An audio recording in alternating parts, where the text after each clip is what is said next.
Welcome to Grosvenor Arch. Let's start at Bryce Canyon National Park, which is probably your primary interest in the area.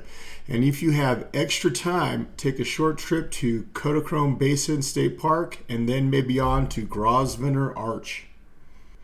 Here we are passing Kodachrome Basin State Park and just a few miles more to Grosvenor Arch.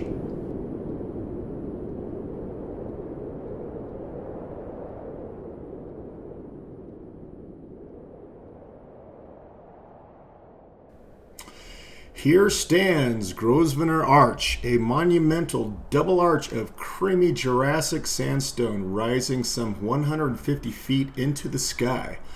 Although known to the locals, it was rediscovered by a National Geographic expedition in 1949. The formation was named Grosvenor Arch in honor of Gilbert Hovey Grosvenor, longtime president and first full-time editor of the National Geographic Society.